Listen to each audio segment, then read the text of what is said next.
We spend so much time in our lives trying to figure out what we want out of life. Did you know that the trick to figuring out what you want out of life for many people is just to find out what you don't want out of life? See, when you get to a point when you're very clear about what you don't want, then it becomes a lot easier to start designing the life that you do want. And so I've never been able to accomplish any true level of success in any area of my life, whether that be my marriage, my friendships, my relationships, business relationships, without having discipline. And discipline is figuring out what you need to say no to so that then you can figure out what you want to say yes to. And for many people, they're trying to go out and build a new life on an old foundation. And part of resetting that old foundation is to actually start clearing out the stuff that don't make sense for where it is that you want to go. And I think about there was a point in time in my life, right? I was a young dad. I was probably 18, 19 at this time. And man, life was crazy. It was also much more simple back then too, looking back on it, but whatever. And I remember I was in between jobs because I was just trying to like have a steady job so my daughter and my wife could have. Actually, I take that back. So my wife was pregnant at this time, okay? And for those of y'all that don't know, we had our daughter, I was 18, okay? So we weren't married at the time, but y'all get it. So she was pregnant. And so I was trying to figure out like a place of employment. I had left college. I was trying to figure out how could I get a decent job to where I could have benefits. So by the time that she had the baby, we had insurance, all the rest of it. And so in the process of figuring that out, well, I had to go on some jobs that I didn't like so much. And one of which, and this is my sister, if she heard this video, she would have my neck, okay? So, sis, if you see this, forgive me, okay? But she worked for this, at the time, she was like an accountant for this staffing company. And so she got me this job as a janitor at the airport, okay, in Detroit. And, out of respect for her, I had to take it, right? So I go out there. I don't know that I was clear on the fact that I was going to be a janitor, okay? I knew that it was like some type of maintenance of some degree at the airport. But long story short, I get out there and it's an hour into the day. And all it took for me, by the time they showed me what to do, all it took for me was to walk into the bathroom at the airport. And I was like, you got the right game, just the wrong guy, right? And so respectfully, I went and found my supervisor and I was like, you know what? I appreciate this opportunity, but I'm gonna have to get out of here, right? And this the part where my sister gonna get me. I called my sister. I felt so bad. I called my sister and I lied, y'all. I told her, I said, all these chemicals in here, like affecting my bronchitis. I just can't work in this place, right? I know it's crazy. It's crazy. But my point is, in that moment, I was clear about what I was not going to do in life. And I was so adamant about what I was not going to do in life that I found my supervisor and told them, right game, wrong guy. How many of you are doing something that you hate to do? How many of you are doing something that you despise doing in life? Whether that be relationships that you're entertaining, whether that be the job that you go on every day, whether that be what you don't like when you look in the mirror, don't like what you see when you look in the mirror, whether it's you don't like the mirrors that you have at home.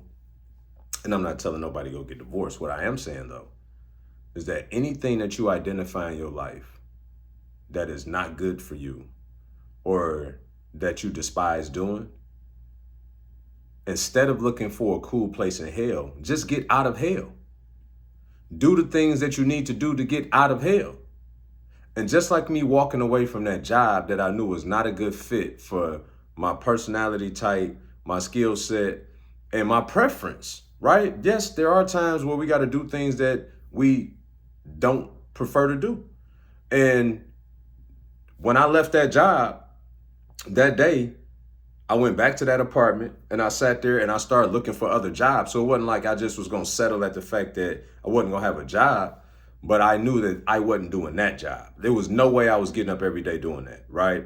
And shout out to all my people in the service industry, food service industry. I've never worked fast food. I've never waited tables, right? Why? Because again, that just is not that. There's certain things on my list that I say I would never do, right? And I know you can never say never, but I ain't never done them. And I said I was never doing them. And so the reality is when you get that convicted about what you don't want, then you can start focusing on, okay, well, if I'm not doing this, then what am I willing to do? And start putting more energy and effort into the things that you are willing to do and want to do and desire to do instead of those that you hate doing. And I just thought that this conversation was so important today because how many of you are out there in that very position right now?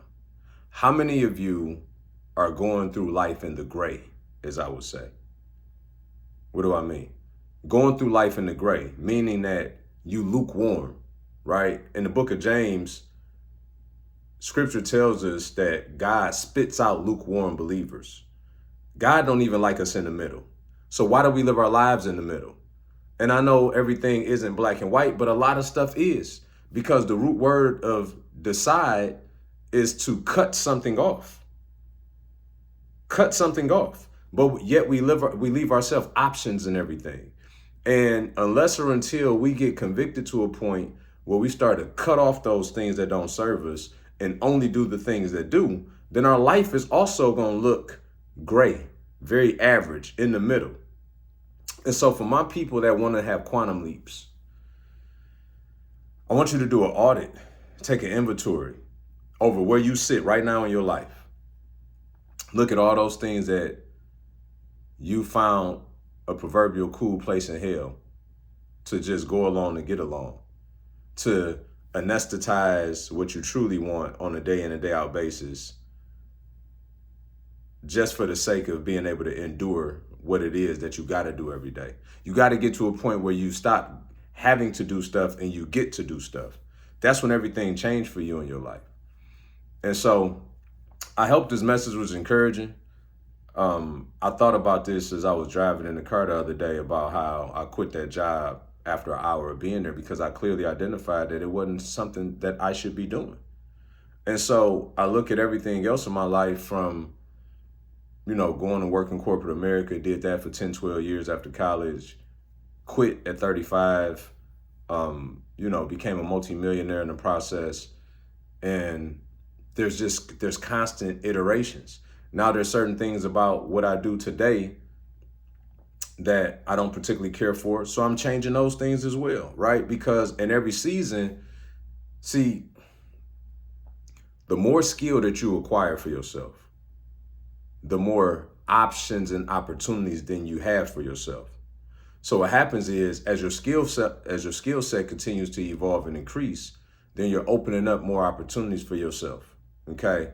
And by virtue of that, you can start to look at, okay, I spend this amount of time doing this thing and it gives me this outcome.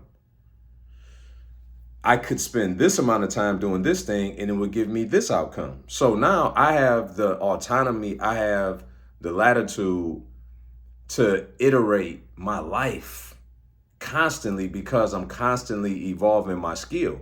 So what happens is when you get stuck in life, it's because your skill set is not evolving at a rate that will allow you more options. So you get stuck and pigeonholed doing stuff that you don't desire to do, but you've only gotten good enough at life to do that thing. So what's the moral of the story, y'all? Go get better. Go get better so that you can do better, have more, be better. Because many people are living a life where they go to work to live.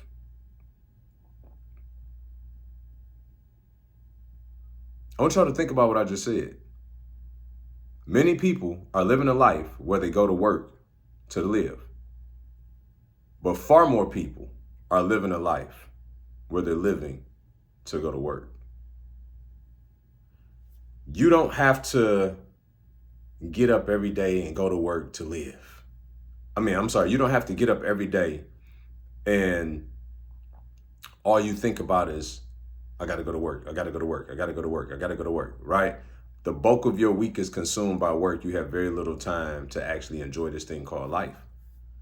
And so when you get to a point where you stop living to work and that you're working to live, everything changes in your life. That's the part and that's the point where you stop feeling as if you gotta do things. Instead, you get to do them. If this video helped you, please share this with somebody that you love. Excuse me. Please share this with somebody that you love.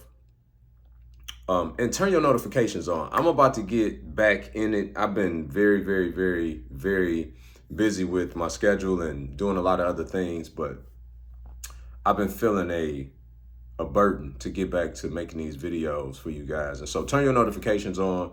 Let me know in the comments if this helped you, and I will see you guys in the next one.